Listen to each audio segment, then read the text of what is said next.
Today at Carolina Bully Farms, and what we're showing you guys today is how to get your bully or pit bull ripped up with muscle. We keep ours with some girth on them, but you can see they all got a ton of muscle packed on them underneath their frames. If he'll pull Money on up onto your lap there and show him. Look at that right there. He is ripped as a dog can possibly be. And Money is not a very active dog. Now, he gets out every day, about 4 hours a day, and just does what he wants, but he's not on any kind of exercise schedule. None of our dogs are. And there's Sweetie. Sweetie's our fattest little resident here. She's not exactly ripped. She's pregnant, though. Yeah, she is pregnant right now. But Sweetie likes to eat a lot. Yeah, she really ain't showing yet. But the main thing here, let me show you Minnie Money, because she is ripped for a little pocket female. Look at you, Minnie. Minnie don't like to turn her back to you. But these dogs right here are genetically bred to look like this. You can't take a dog that's not and make it look like this. But if the dog has this potential, you can definitely bring it out. And you can bring out the best in it, or you can have a dog with this potential and it'll not look near as good if you're doing the wrong thing. So the first step is genetics. But other than that, if your dog has the genetics for it, there is a lot of stuff you can do to bring out the best in it. And the first thing is plenty of love and attention. You can't just get a dog, leave it in the backyard, leave it in its kennel, and expect it to look its best. It's just not going to. You got to give them enough attention. These dogs are very social dogs. They like to have attention. They like to get loved on. They like to go out and let people see them. I think Mo Money loves to have pictures taken of himself. A lot of them act like that. And so the main thing you got to give them is love and attention. And that's kind of Dad's department here. So I'm going to let him tell you a little bit about that. And patience will also include in there. You got to have a lot of patience with the dog. When you take it out and teaching it to I don't know whether you're teaching it to stack for a show or you're teaching it to do something to see it. You cannot ever get upset with the dog. That dog is trying its best to do what you want it to do. But it is very hard to communicate for it to understand what you want it to do. So never get upset with the dog. A dog can tell that. And when a dog does good, you need to brag on it. Let it know it done good. And it can tell, oh man, he liked that. And it'll do that more often. He or she liked that and it'll do that more often. Look at Minnie.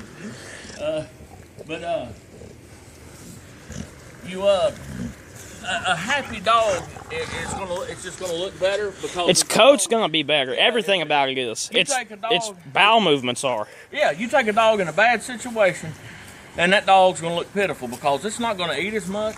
It's gonna be stressed out, so it's gonna have just diarrhea. like you when you're stressed. It's not dissolving its food right. These dogs are so dependent on people that you can even take a dog out of a bad situation and put it in a wonderful situation, and it'll still take a month or so to get that dog to come out of its depression from leaving its owner, even though its owner was mean to it, because they love a person. So all these dogs that are changing hands, you know, you keep a dog 6 months, sell it, another 6 months, sell it. I've let go of dogs that I truly loved and adored because I couldn't give them what they needed. I've got so many, and some dogs needs one-on-one. They can't handle a little bit of your time with 5 other dogs. They need one-on-one. And I've had to let those dogs go, and it ripped my heart out. But do what's right for the dog. And I promise you, if you do that, you're going to have an awesome dog. Cody can tell you the rest of the stuff, but if you take care of it, and you love that dog, and you keep it, and it knows it's home, and it knows it's going to be there, it's not having to leave, get moved around somewhere else, that dog will flourish if you give it the ingredients to flourish. And also, when he says patience, you can't just, that's not just with training. You got to let a dog reach its full maturity. Oh, yeah. Man, I miss that. You have to let the dog completely mature. It's going to go through different stages. When a dog's born, it's going to look great at 5 weeks old if it's that kind of dog. You know, that's going to end up looking great. Then it's going to go through some lanky stages, no matter what the breed, no matter what the bloodline. It's going to go through some lanky stages, no matter what the breeder tells you. And you got to stick with it through that, because it's going to come out of that. Even Mo went through one. Even Sweetie and Minnie, all of our dogs went through it. And then they're going to start to come out of it. But still, they're not going to be at their full potential until they're 3.5 or 4 years old. People say they're done at 2, but they're just not. That is a very young dog at 2 years old. And I've had more money over breeding at people's houses that they've seen him at 3 years old. Now that he's 4, almost about 4.5, they'll say, man, it looks like he's popped again. And I believe he has, because he's just now a complete full adult. And so you got to be patient and wait for them to completely develop on their own. That's not saying every dog's going to turn into something, but you got to trust the blood. If you breed that dog and you use a quality male, and you go back a few generations and you've got quality dogs the way you want them to look, and you do the same thing with the female, then chances are that dog's going to turn out to be awesome. But it may take it a while to get there. So many dogs are sold at 6 months to a year, and then they end up, everybody always regrets selling them because they turn out to be awesome. And don't judge a dog just by when it's a puppy. Everybody buying a puppy wants the biggest dog. They want a pocket. They say, oh, I want my dog to be short. I want it to be so short. But yeah, when they come to pick out the dog, they want the very biggest dog in the litter. Well, that's, chances are that's the one that ain't gonna be pocket.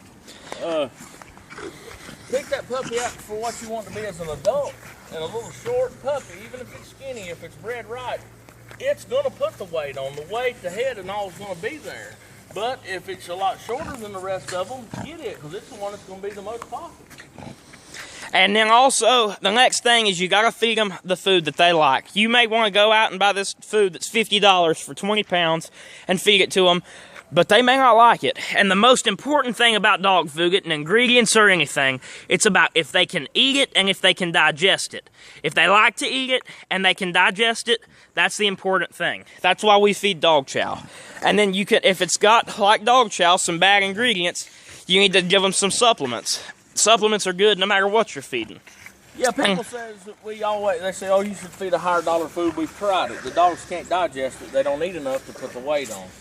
Get your supplements like humans do. We don't eat everything perfect for us, but you can feed the dogs what will put weight on them, no matter what kind of food it is, and let them get their weight from the food, and then you give them supplements for their vitamins and minerals.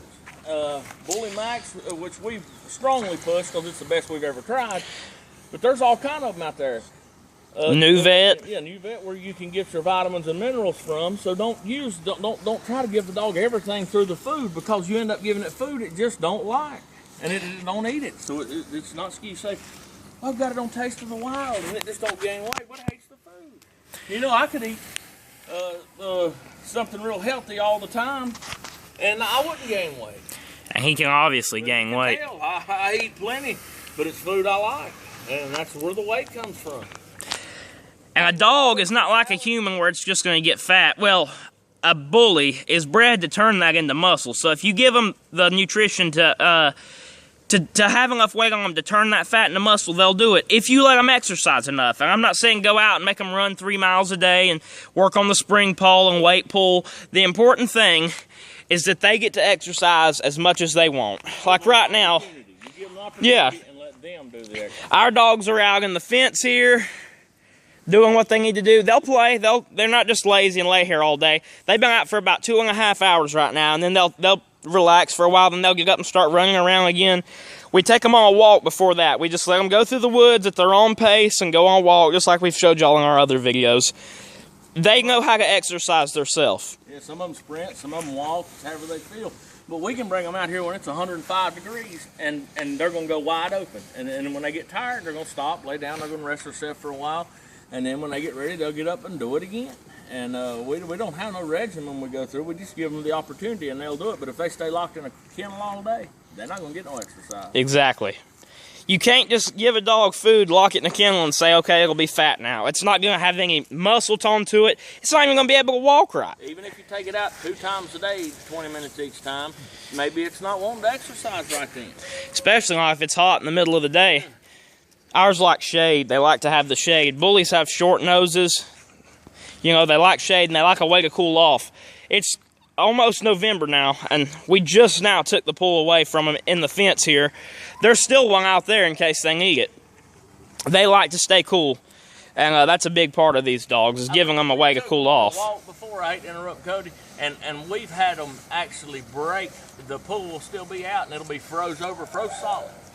and they'll break through the ice to get in it, to get Yeah. their bodies in it and cool them off. Be big chunks of ice floating around them. So that's the way we exercise our dogs, the way we feed them. It's not a whole lot. It's about genetics and patience and quality, and Being with your dog. and just being with your dog and enjoying your dog. And a lot of times you'll get this dog, you don't think it's going to be much. When we first got into it, we get every now and then we get a dog and we think, oh, it's not really our style, but we was always patient with it. And a lot of times it turned out. Little Mini Money here was last pick in her litter. Everybody passed on her. And look at her now. About 5 months old, she was already turning into that, and people was starting to go crazy over her. But when she was getting picked, she was last pick. No one wanted her. I don't know. I'm getting ready to run out of time here, so I'll just leave you with Minnie enjoying her day here. And this is Carolina Bully Farms. Remember to like, favorite, and subscribe for more videos and tips on how to care for your bullies. Thanks, and God bless.